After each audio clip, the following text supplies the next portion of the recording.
Bosha, what is good, guys? It is your boy AlsoTeeko, and we are back on the block today with another tier list video. We haven't done a tier list in a long time, and today we have a special one to do as we are doing a Star Wars tier list. Every movie / TV show in chronological order, and we are going to rank it based on my rankings. I'm going to leave the link to this in the description so you guys can do it yourself. Take a screenshot, post it in Discord, and we can compare, contrast, and talk about our tier lists. If you guys go on to enjoy this video, all I ask is that you drop a like-ski, manike-ski, and without further ado, let's get right into today's vid. So, episode 1, Star Wars The Phantom Menace. My first Star Wars movie that I ever saw. And for me, being a fan of the prequels, being a fan of Qui-Gon Jinn, being a fan of Obi-Wan Kenobi, being around the same, not really, I was super young when I watched this, but being a kid, seeing another kid, Anakin Skywalker, win the pod race, I thought it was sick. Seeing Darth Maul, the scariest Sith Lord in appearance wise in the movie canon that you'll ever see.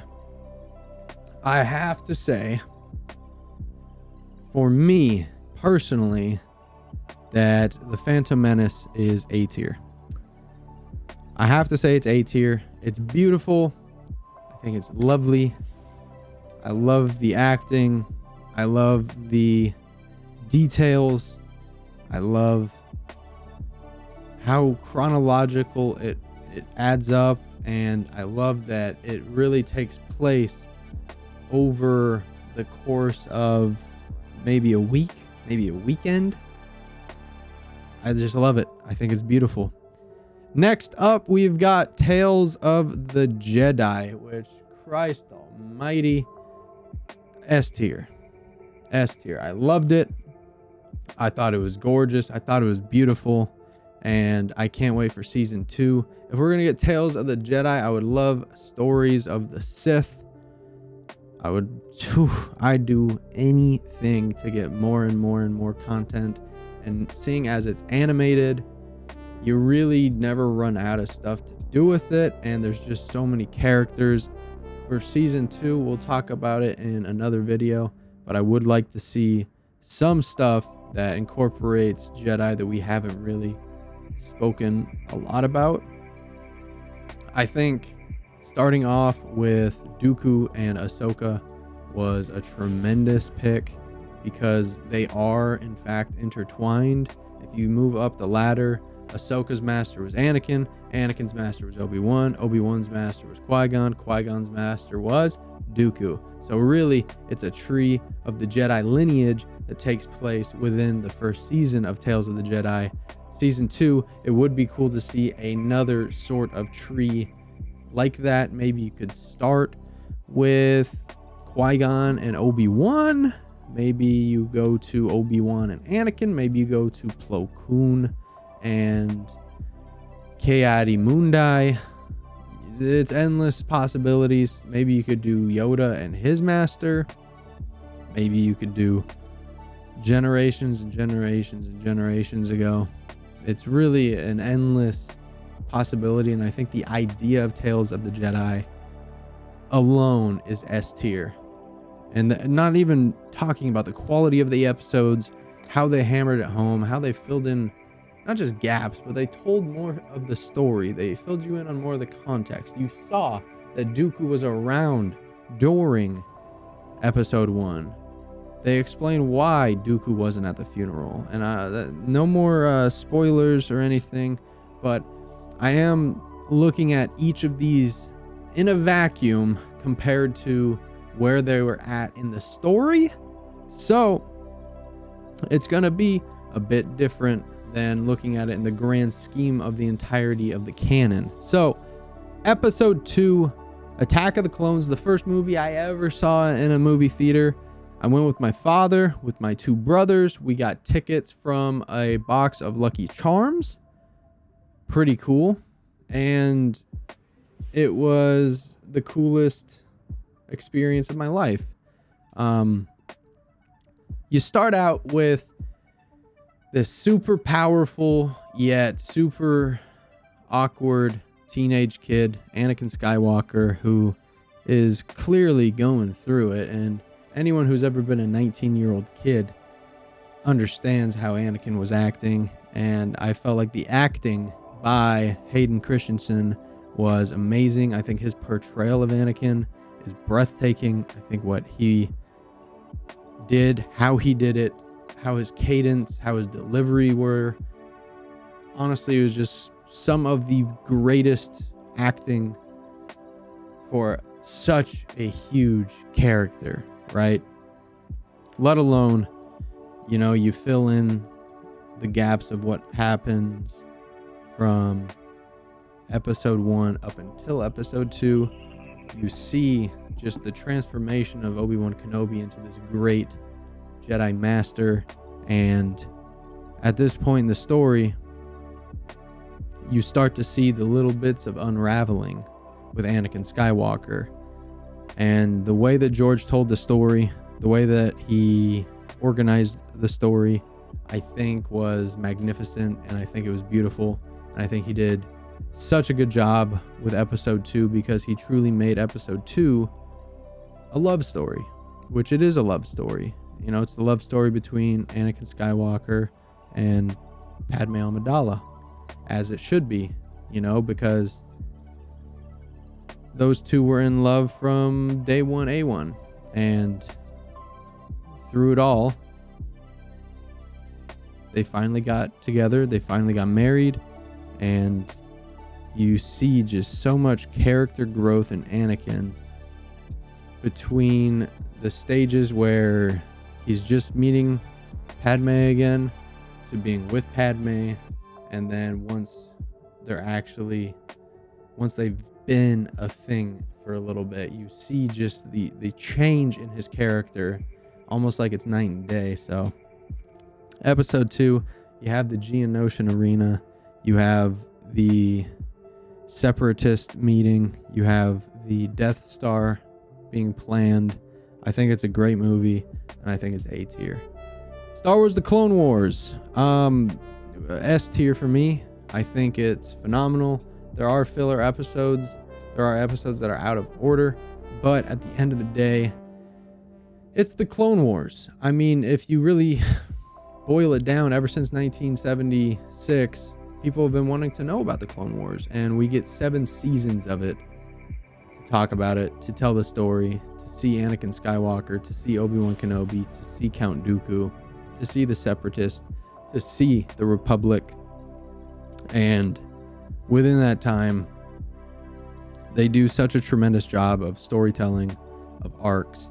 They make you care about characters, they make you care about clones, where if you asked anybody prior to the Clone Wars who their favorite clone is, maybe they'd say Commander Cody, maybe, but that is the extent of how far it goes. Clone Wars was able to humanize and put not just faces to these faceless clones, but give them each their individuality and make us care about them, because we should care about them. It was a beautiful series that captivated, I want to say, perfectly. You were just left asking for more every single time. And the way that it was presented was different than any other Star Wars media. The way that it was put out was different than any other Star Wars media. And for me, for my money, 7 seasons of the Clone Wars probably is the best Star Wars content that you're going to get, besides this episode right here, episode 3, Revenge of the Sith. In my estimations, it's the greatest movie ever made. You see just such a developed and such a deep story that had been told now for over 3 films, and you see the downfall of Anakin Skywalker. It's the only movie now that can consistently make me cry. It's the only movie right now that every time that I watch it, I wish, I hope, and I pray somehow, some way that the story ends a different way. But the beautiful tragedy about Star Wars is everything in Star Wars has already happened. It's in the past. This is just it's a simple story that's being told to you. That's what makes Star Wars beautiful, because every time that you watch episode 3, Revenge of the Sith, you want Anakin to make a change. You want Anakin to understand what's right, and it just breaks you down, and it's really, really tough. Moving on to The Bad Batch. The Bad Batch is basically a spin-off of the Clone Wars. I'm going to go ahead and put it in C tier, because even though there are good arcs, even though there is decent storytelling, there is a lot of filler and repetitive filler. I get it that they need to tell these stories, but for 16 episode seasons, they kind of draw it out. I understand it's not meant to be seen week by week. It's definitely a show that you're meant to binge, but it being a show that has been released week by week, I feel like has kind of hurt it. They just announced a season 3, which I hope that it's fire. I hope that it's great, but for me, it's just a C tier show. It's just one of those shows that, hey, it's Star Wars. I'll put it on. I'll watch it. I'll enjoy it. And I'm not saying it's a bad show in the slightest. I'm just saying you just feel like you're not getting value for time that you put into it. Moving on to Solo, a Star Wars story. Good movie. I really have enjoyed this movie ever since it came out. I saw it in theaters once, and I really liked it. Now, going back and watching it a few times on Disney Plus, it does make you want a Solo 2. It does make you want one, because they set up so many things to follow, and I think we'll get a little bit of Solo 2 in the Lando show. I hope that they bring back the same actor, and they bring back the same actors for Han and Childish Gambino. For me, it was a good movie. Just as good as Bad Batch, I want to say. You know, I think it slots in perfectly right there, and it's a good movie.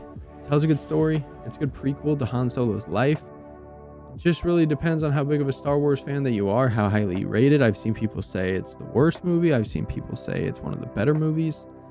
For me, it's a good one, and this is also me saying I don't think that there's a bad Star Wars project. I don't think that there's a bad Star Wars film, and you can get enough out of everything that you are looking for and everything that you want.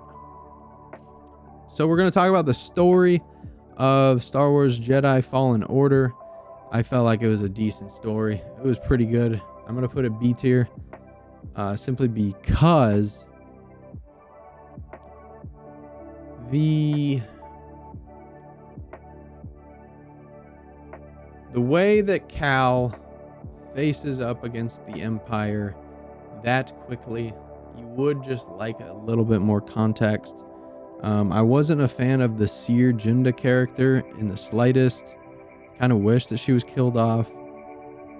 Not just because she was a coward or ran away from her younglings that she swore to protect, but she just seemed a little bit off. I thought that she was going to be an Empire sympathizer that was hunting down Jedi. Probably would have been a cooler role for her if at the end Vader was like, "Thank you, Inquisitor," and then Seer stepped forward and was like, "You're welcome, my lord." I loved the game though. It was an awesome playthrough, and I had zero expectations for it, and it was just fun to be a Jedi again after Star Wars Battlefront 2 came out and they didn't really have a be a Jedi mode, which I thought that the story mode before, like when they just announced Battlefront 1, I thought that the story mode for 2 should have been in 1, and episode 2 probably should have had a Jedi story mode. You get to play a little bit as Luke in Battlefront 2, but for what it was, Fallen Order was beautiful, and I really loved it. Obi-Wan Kenobi. I loved this show. I loved what it meant. I loved the message that it told, and I loved how it helped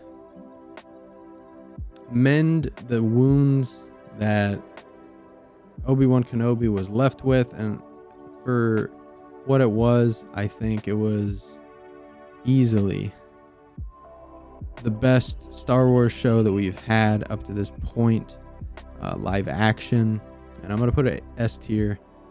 The interaction between Kenobi and Vader alone, both interactions, stole the show for me.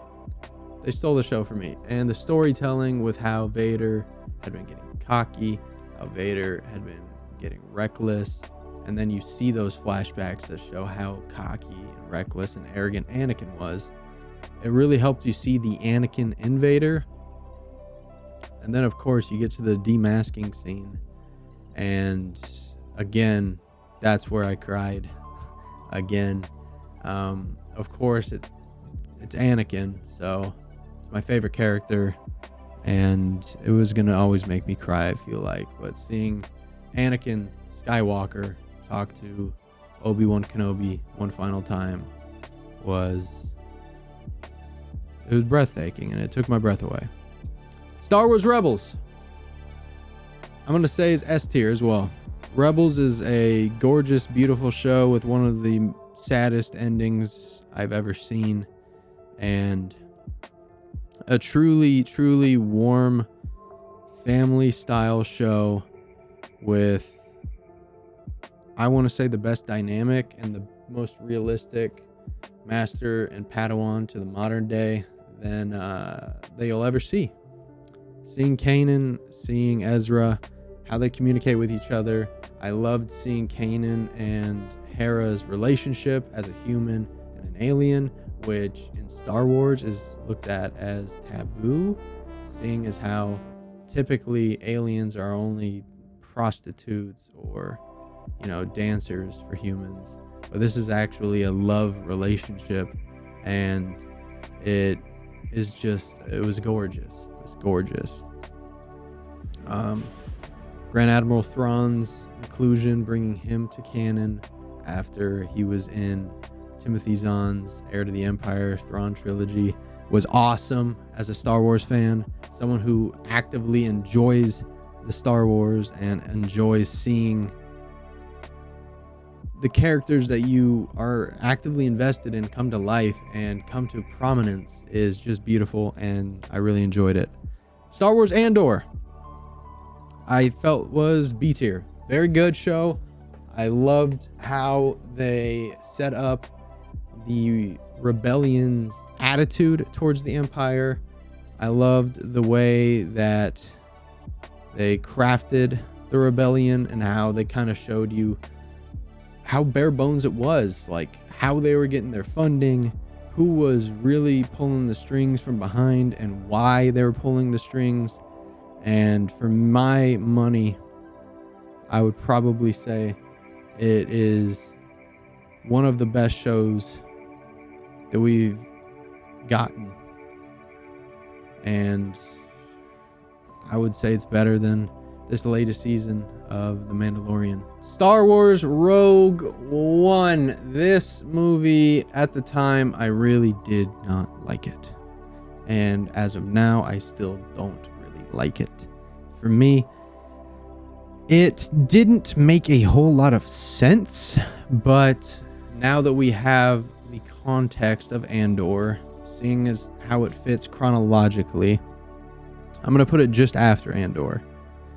I like seeing the Empire any day of the week. We got to see Death Troopers for the first time. We got to see Darth Vader again, and then of course the famous hallway scene. It was, in my estimations, a rushed film. Even so, it was one of the more beautiful Star Wars films that you'll see. This was Disney's first crack at Star Wars, and I think they did a tremendous job with it.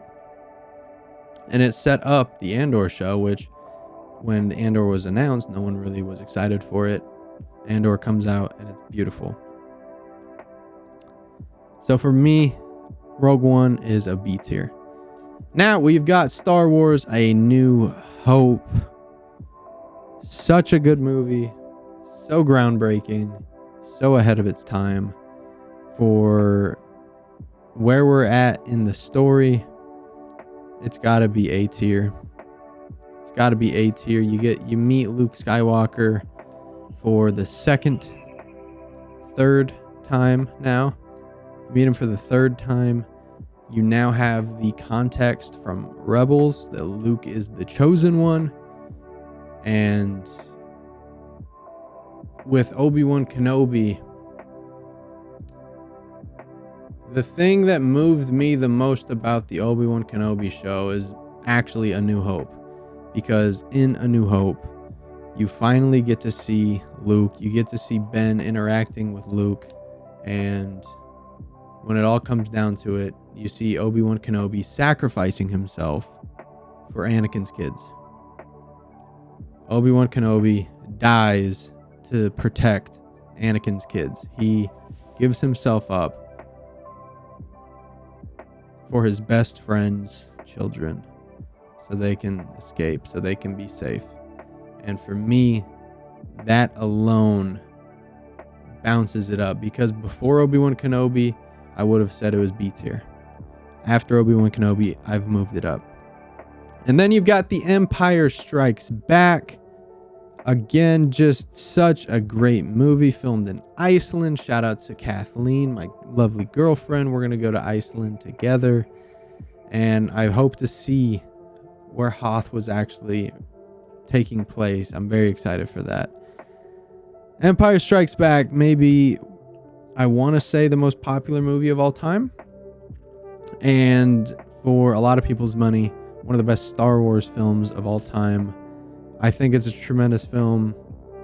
I think it's lovely. I think it is just under S tier for me, simply because where we are at in the story, there's just a little bit more development to happen, and you kind of see the cockiness of Anakin inside of Luke, where he leaves without finishing his training. And that leads us to episode 6, Return of the Jedi, which for me is S tier. I think it's the best of the original trilogy.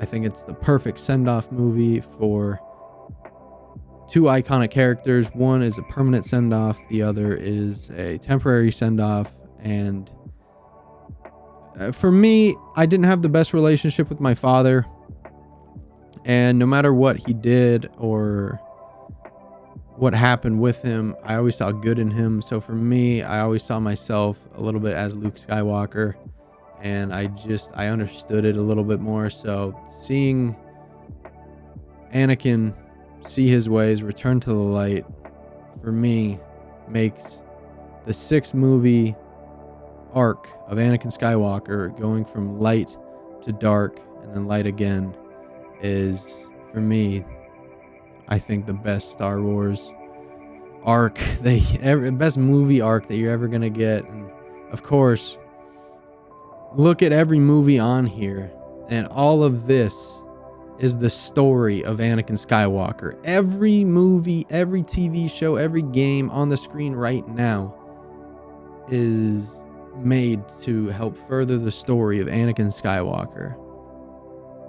There are 14 forms of media in front of you probably over 50 hours of content, and it's all to tell the story of Anakin Skywalker. And I love that. And that's why, to me, Anakin's the greatest character in cinema history, because you see him from day one up until his death, and you follow him through these 14 forms of media, and I absolutely adore it. Now we've got the Mandalorian. For a lot of people, it's the best live action show. For me, I'm going to say it's worse than Andor altogether. If I could suck out season 2, I'd put season 2 in A tier, because season 2 I felt like was everything that the Mandalorian was meant to be. I think the Mandalorian up until this season has been A tier. I think this season alone has been D tier. So it's going to average out in B tier. It's a great show. It definitely got sidelined by how well, not even how well, but Disney was late to the party with Grogu. And if they put out merch instantly for The Mandalorian, they would have made billions, because everyone during season 1 was in love with Grogu. They waited 2 years to put out season 2.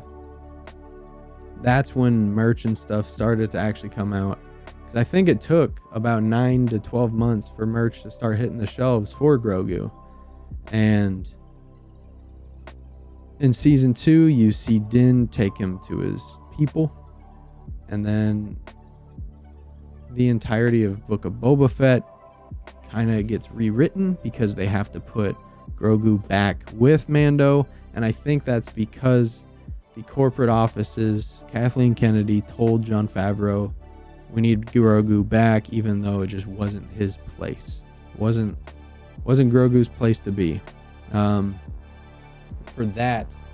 Grogu coming back alone, Mandalorian season 3 would be D tier. Everything before that would be A tier, so that's why it's in B. Book of Boba Fett by itself, I thought was C tier. It was good. It was fine. I liked it. I really liked it. It's unfortunate that they had to do the rewrites with Mando, that they had to put Grogu back with Mando, because I just feel like it just killed where the story was meant to be going, and it's pretty upsetting. But for what it was, I thought it was decent enough to be C tier.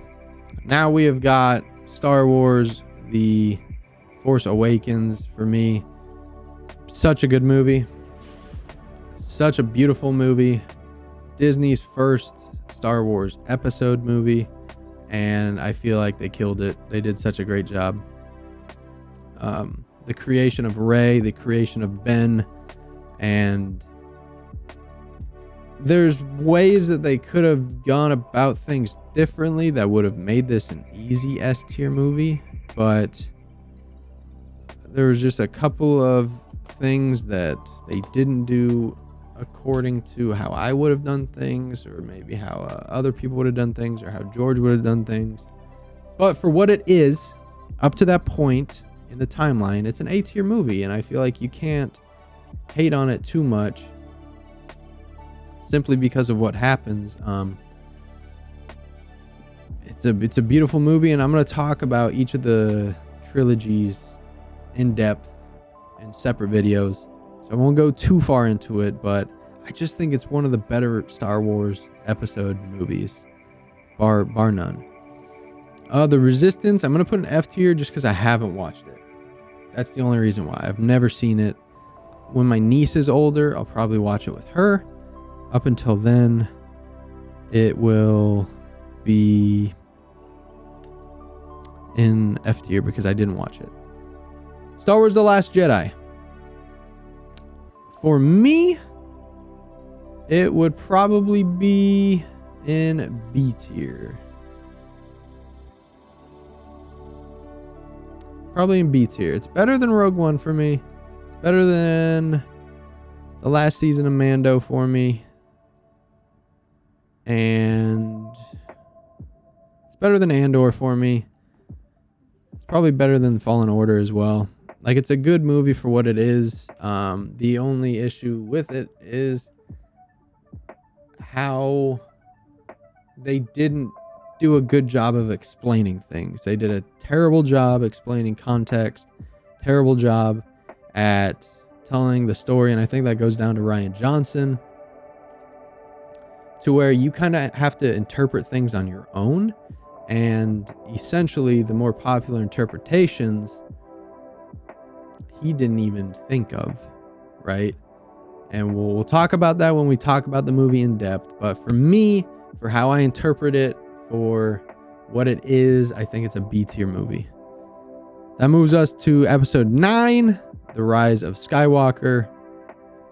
And for me, I'm going to put that in B tier as well. So they're the two worst episode movies by definition, because all the other ones are above them in the A tier and the S tier, with 2 movies in S tier and 5 movies in A tier. So I feel like that's a good split. I feel like that's a really good split. Rise of Skywalker is a gorgeous movie.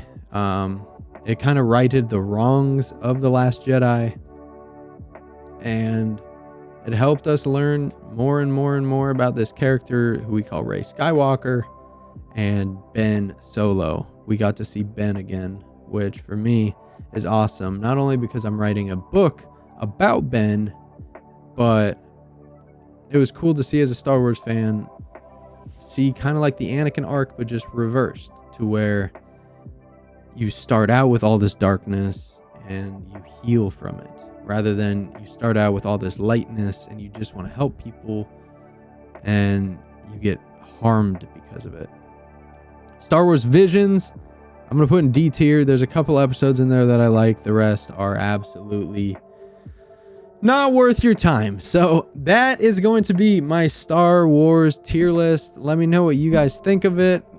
I'm going to put it in the Discord where we can talk about it later. I'll organize this all real quickly.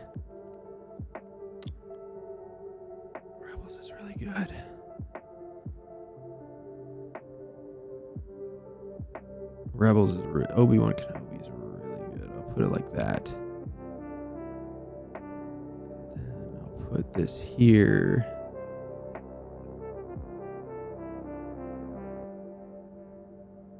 I like this more than A New Hope.